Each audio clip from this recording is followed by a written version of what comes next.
बिस्मिल्लाहिर्रहमानिर्रहीम, अस्सलाम वालेकुम, सुबह बखैर और खुश आमदीद मॉर्निंग विद फराना। दुआ उम्मीद यही आप जहाँ कहीं हैं बिल्कुल ठीक ठाक हो, जिंदगी मज़े सुकून और खैरियत के साथ गुजर रही हो।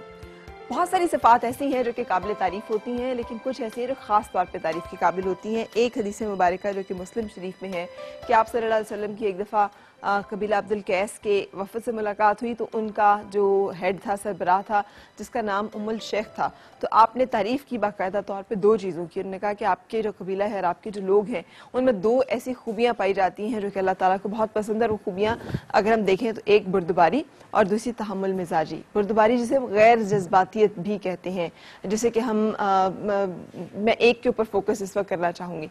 ये जो गैर जज्बातियत है ना, ये एक बहुत बड़ी सिफत और एक बहुत बड़ी क्वालिटी है, इसलिए कि हम अक्सर जब चीज़ों को देखते हैं और परखते हैं और सोचते हैं तो हम उन्हें अपने जज्बात की नज़र से और जज्बात की आंख से देखते हैं और इसी तरह से उनके बारे में हम फैसला करते हैं। किसी भी चीज़ को गैर जज्बाती अंदाज में देख पाना और समझ पाना और उसको गैर जज्बाती अंदाज में जांच पाना, ये एक ऐसी सलाहियत है कि जो इंसान के अंदर होनी चाहिए। आज के दौर में जब कोई इमोशनल इंटेलिजेंस की बात की जाती है, उस वक्त आप सल्लल्लाहु अलैहि वसल्लम ने बुर्दबारी का नाम उसे देकर, इमोशनल इंटेलिजेंस ये नहीं है कि जज्बात बहुत ज़्यादा हों, इमोशनल इंटेलिजेंस ये है कि हम जज्बाती लेवल पे भी चीज़ों को समझ सकें और उसके साथ साथ उसको गैर जज्बाती तौर पे एनालिसिस भी उसका कर सकें और उसको एनालाइज भी कर सकें। ये तमाम वो चीज़ें हैं जो कि अगर हमारे अंदर भी पैदा हो जाएं तो हम भी अपने अंदर अपने बहुत सारी जिसे कहते हैं मनफी आदत और रवैयों को बैलेंस करने के काबिल हो जाएंगे और समझ सकेंगे खुद को बहुत अच्छी तरह। आज हम जिस इशू के ऊपर बात करने जा रहे हैं, बात तो इस पर भी हम कोशिश करेंगे कि गैर जज्बाती अंदाज से करें, लेकिन ये थोड़ा सा ऐसा इशू है कि जिसका सामना बाज़-औक़ात उन ख़वातीन को करना पड़ता है जो घर से बाहर निकलती हैं किसी मजबूरी की वजह से काम करने के लिए, और अगर मजबूरी ना भी हो और वह समझ रही हैं कि उन्हें अपनी सलाहियतों का बेहतरीन इस्तेमाल करते हुए जाना है और अपने आप को मनवाना है उसके, तो मुआशरे में बाज़-औक़ात फिर उनकी इस हिम्मत का गलत मतलब लेते हुए उनको गलत अंदाज से लिया जाता है। और सिर्फ लिया नहीं जाता बल्कि कोशिश की जाती है कि किसी तरह से उनको फंसाया जाए, वरगलाया जाए और उन्हें जिनसी तौर पे हरासा किया जाए। आज हमने कोशिश की कि हम इस मौजू के ऊपर बात कर सकें। बहुत सारे लोग तो ये कह के उड़ा देते हैं, चले जी हमारे यहाँ का तो मसला ही नहीं है, ये तो होता ही मगरिब में है, हमारे यहाँ कितनी ख़वातीन है जो कि बाहर जाती हैं।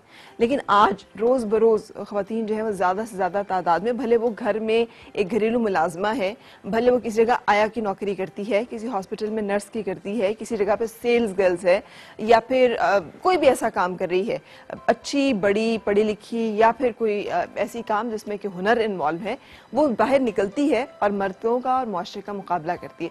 तो इस एक रवैये को उसे सामना करना पड़ता है। इसके बारे में आज जानेंगे कि कौन से लोग हैं जिन्होंने किसका सामना किया और वो कैसे किया, उनके अपने तजुर्बात इस बारे में क्या है, कानून हमें इस बारे में क्या कहता है और क्या किया जाना चाहिए। सो इस हवाले से आज हमारी गपशप और मुलाकात जो है वो होगी एक तो ऐसी शख्सियत से जिन्होंने कि अपनी एक किताब भी लिखी, अपना एक सारे एक्सपीरियंस को ना सिर्फ उन्होंने किताब की शक्ल दी बल्कि एक तहरीक की शक्ल दी, और उस तहरीक के नतीजे में और बहुत सारे लोगों के साथ कोलैबोरेशन के बाद हमने देखा कि एक कानून भी बन सका जिसमें कि सेक्शुअल हरासमेंट जो है उसके ऊपर आइन साजी की गई। आज उस आइन साइजी के बारे में भी हम आपसे बात करेंगे। सो जिस शख्सियत की मैं बात कर रही हूँ, फौजिया सईद, आज हमारे साथ होंगी, जिन्होंने के वर्किंग विद शार्क्स के नाम से ये किताब अपनी जो है वो तहरीर की थी, और सेक्शुअल हरासमेंट पे इनकी ये किताब थी जो कि इनकी अपनी जो एक तजर्बा है उसके ऊपर बेस्ड थी। फिर इसके अलावा आज हम उस बारे में जो लीगल एडवाइस है वो लेंगे जस्टिस जमीला से, जो कि हमें गाइड करेंगे कि अगर इस तरह का कुछ मसला हो, जस्टिस और जमीला हमें बताएंगी कि अगर ऐसा मसला कुछ चल रहा हो तो फिर उसके बारे में कानून के ज़रिए से मदद हम कैसे हासिल कर सकते हैं और क्या हमें लेनी चाहिए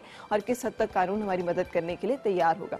कुछ ऐसे विक्टिम से भी मिलेंगे जिन्होंने कि खुद अपनी ज़िंदगी में इस तरह के मामलात का सामना किया और बड़ी बहादुरी से सामना किया।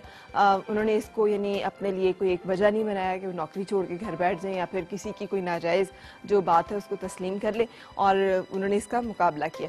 आपकी मुलाकात साइमा से होगी, आपकी मुलाकात हमारे और विक्टिम से होगी। जब मैं सारी बातें कर रही हूँ मेरे जहन में एक और इशू बहुत ज़्यादा चल रहा है। कोई भी एक जेंडर, कोई भी एक ग्रोह जो है वो हमेशा पूरे का पूरा गलत नहीं होता। हो सकता है कि किसी जगह पर अच्छे लोग भी मौजूद हों जो कि यकीनी तौर पर इस तरह की कार्रवाइयों में मुलविस ना होते हों। अच्छे मर्द भी इस दुनिया में मौजूद हैं और उन्हीं के दम से, उन अच्छे लोगों की वजह से जो कि अच्छे इंसान हैं, भले वो मर्द हैं या औरत हैं, इस दुनिया का, इस कायनात का निज़ाम जो है वो चल रहा है। बहुत सारी ऐसी ख़वातीन भी होती हैं जो कि बाज़ औक़ात ख़ुद ऐसी हरकतों में मुलविस होती हैं, जो मैं जिनसी हरासमेंट के हवाले से बात नहीं करी, अदरवाइज बात कर रही हूँ। इसलिए हम जेंडर से बियॉन्ड इस वक्त इस मसले को सिर्फ डिस्कस करेंगे कि ख़वातीन को अगर सिनफी तौर पे हरासा किया जा रहा है, जिनसी तौर पे हरासा किया जा रहा है, तो उसका क्या सद्देबाब किया जा सकता है, उसका हल क्या किया जा सकता है। ब्रेक के लिए रुकूंगी। अब ब्रेक के बाद आपकी मुलाकात होगी पहले हमारे विक्टिम से, जो कि आपको अपनी कहानियाँ सुनाएंगे, और फिर हम इसके हल के लिए जो तजावीज़ हो सकती हैं वो आपके साथ शेयर करेंगे।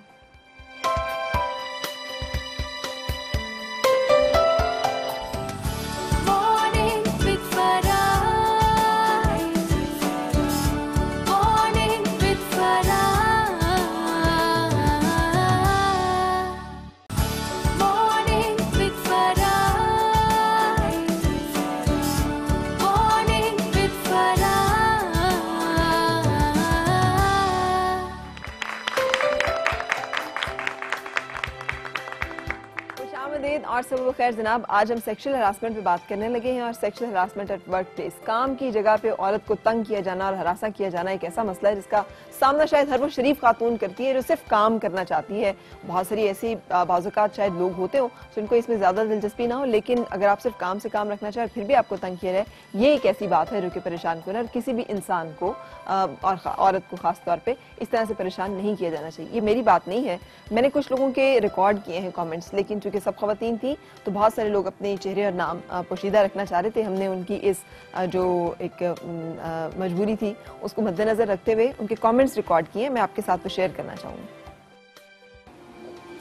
जी, मैं बहुत अरसे से एक जगह जॉब करती हूँ, तो मैंने सर से प्रमोशन के लिए कहा है, तो उन्होंने कुछ ऐसी नाजायज़ शराइत जो हैं वो रख दी हैं प्रमोशन के लिए। तो वो कह रहे हैं कि ये शराइत आप पूरी करेंगी तो आपको प्रमोशन मिलेगा, नहीं तो आप नौकरी से बेशक जा सकती हैं। मैं एक गारमेंट्स की शॉप पे काम करती हूँ। 100 में से 80% जो जेंट्स आते हैं उनका सिर्फ काम होता है बातों में बात निकालना। ख़रीदार वो कम होते हैं, तमाशबीन वो ज़्यादा होते हैं। कभी एक चीज़ मांगते हैं, कभी दूसरी चीज़ मांगते हैं, ये वाला ड्रेस दिखाएं, ये वाला दिखाएं, ये वाला दिखाएं। उसके बाद आप हमारा कॉन्टैक्ट नंबर ले लें, हमसे बात कीजिए, हम आपको इससे अच्छी जगह पर जॉब दिलवा देंगे, ये करेंगे वो करेंगे। हालांकि जिस काम के लिए वो आए हुए होते हैं वो तो उनके जहन में ही नहीं रहता।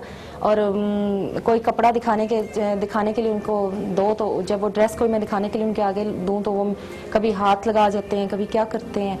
तो इस तरह से जो हमारे बॉस हैं, जो हमारे शॉप के जो जेंट्स हैं, हमारे जो लड़के साथ काम करते हैं, उनसे तो ज़रा भी सीधे मुँह बात नहीं करते। लड़कियों पे वो ज़्यादा तवज्जो देने की कोशिश करते हैं, और जो लड़की उनसे बात ना करना चाहे जिस तरह, और उसको उसी महीने में अगले महीने में फारिग कर देते हैं। अव्वल तो हमें नौकरी मिलती नहीं है, अगर मिल भी जाए तो उनकी शराइत होती हैं, डिमांड होती है।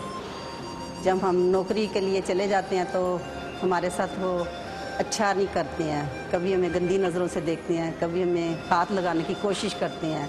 जब हम ये देख लेते हैं तो उसके बाद जो हमें इतना हमें परेशान करते हैं कि हम नौकरी छोड़ के खुद ही वापस आ जाएं। मैं एक होटल में काम करती हूँ और वहाँ पे औरत को कुछ समझते नहीं हैं, बुरी नज़र से देखते हैं, और वहाँ का माहौल भी अच्छा नहीं है।